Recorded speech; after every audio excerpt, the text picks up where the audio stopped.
We also have some research on how life stages have influenced our work-life balance. We see as people progress in age and development that they start seeking more work-life balance, and that lifespan definitely influences the motivations and the goals of people at work. Work-life conflict has been extensively studied on how work influences different family domains. And specifically when we talk about resource depletion, I think I mentioned earlier, when resources can't be met or when resources aren't available to meet certain demands, it tends to create conflict.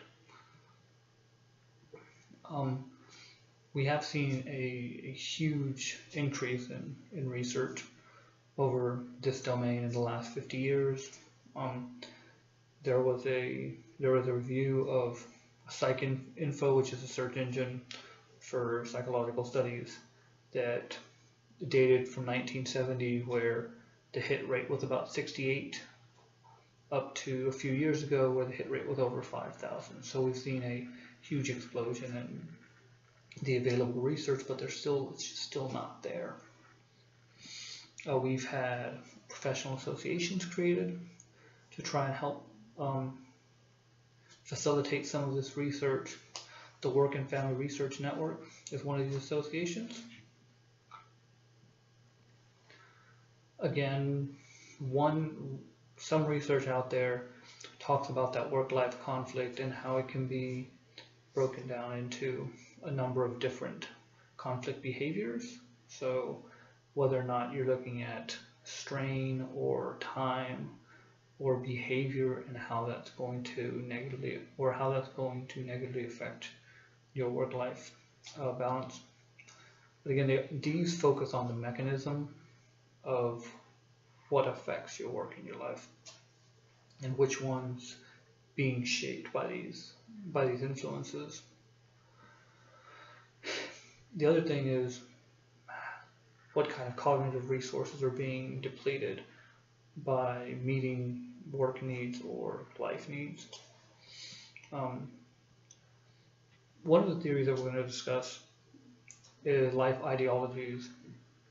One of the things that the researchers have done is they've scoured the research and found that that's actually not something that's been looked at in much of the research, how people actually approach work-life balances. So that's the thing that we're going to be discussing.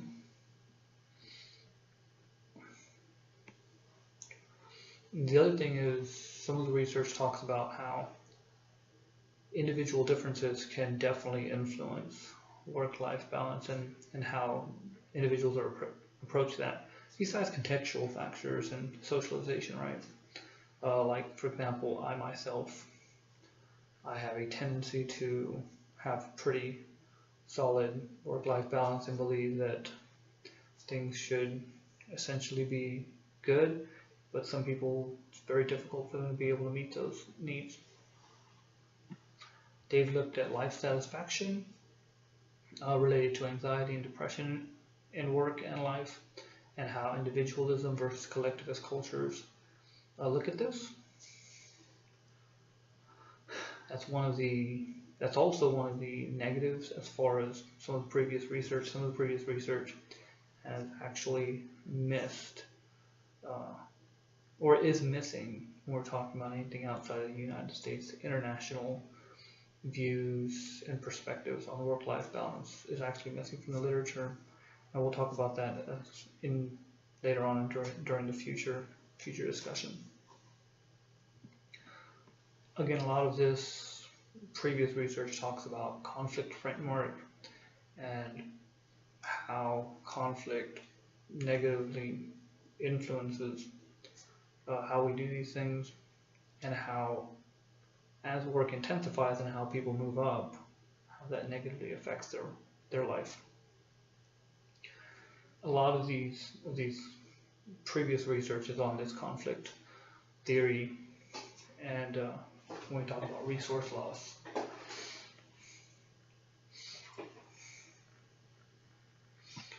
One of the current models, so there's a couple of different models that are currently being researched. One of them is called the social support model. So what they did was this team of researchers went out and wanted to determine what kind of social support specifically women were getting in the workforce. And one of the things that they were able to find out was that most women actually have mentors outside of their organization that actually are able to serve as a confidant, and somebody who can help them through some of the challenges working in certain places. It provides safe, private environment for advice and support if they need it. One of the things about that this research actually asked was about boundaries between work and family and how some people struggle through that. About 49% of the females in that study said that they actually didn't have clear boundaries, so it was difficult for them to be able to separate life and work. And I think about 40% of them said they were capable of doing that. So right now we have a plurality saying that they can't distinguish between the two, especially women in leadership positions. Women in leadership positions have a hard time being able to distinguish between their life and their work because they feel more pressure. So I think I mentioned earlier about strain. This is a strain-based conflict. So they have this pressure coming towards them and they're trying to meet these obligations. And when there's too many obligations, it creates too much stress. And so it's hard for them to meet them all. So one of the things that they are trying to do is trying to determine the strategies that women use to be able to meet these demands. A second interesting theory that's out there right now that's a budding research is caregiving ambition. So a young researcher by the name of Baer talked about caregiving as ambition and whether or not we can meet that ambition through indirect caregiving. So she posited two things. So there's two ways that we meet our caregiving needs. One of them is directly, right? So traditional role of a homemaker, where people can go and take care of children or elderly directly, or indirectly, where you're able to attain all of the resources needed to meet the needs of those that you care about. One of the first things that she considered in her research was sex and gender role socialization as an antecedent to this ambition. So if you are a female in traditional gender roles, is your caregiving ambition likely going to be a direct caregiver because that's what you've been socialized to? She was interested in socialization,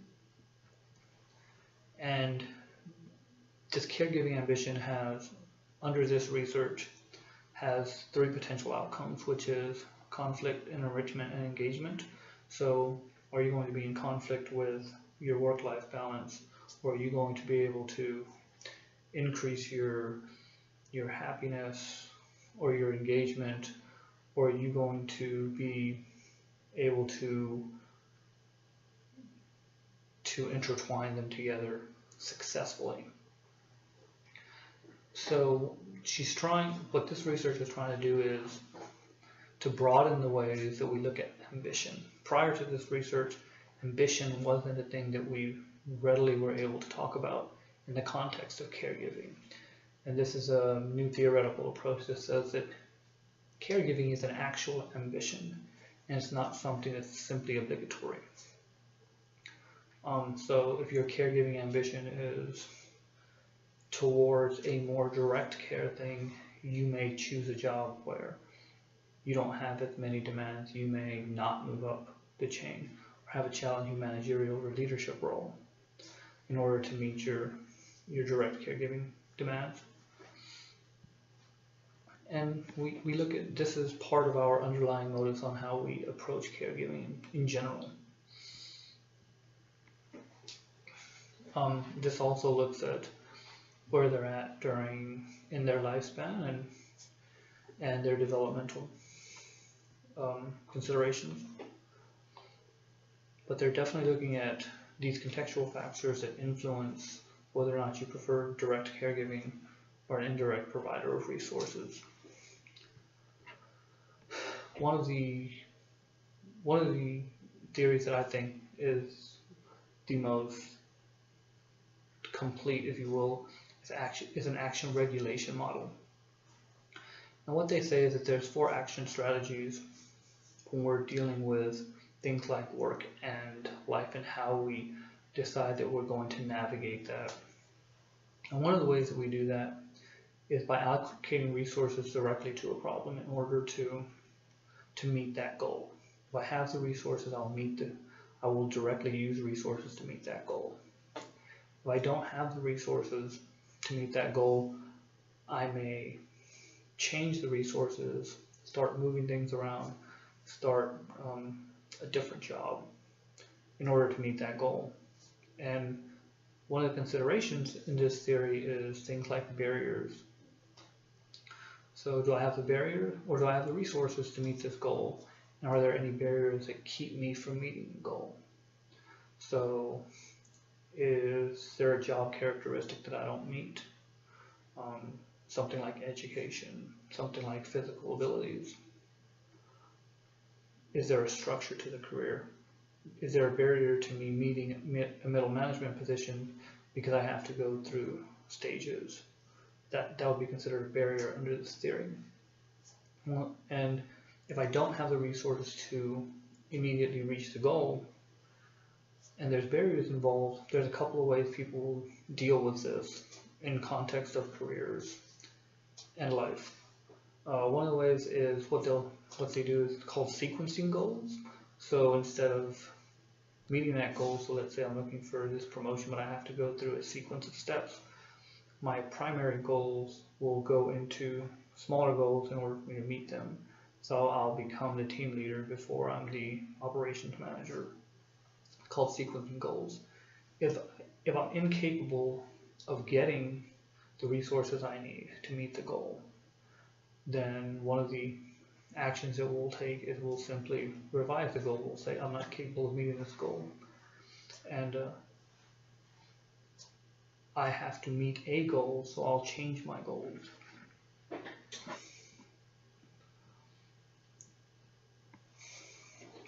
So one of the things that we're doing is that this research is actually expanding on previous action research and applying it to work-family balance. And how are the goal under this theory is to meet that work-family balance. And what do we need to do to be able to meet that? And what's our approach going to be? So they're starting to look at the approach that the people use to be able to meet this ideal balance. And it's based off the assumption that work and family are key life domains that have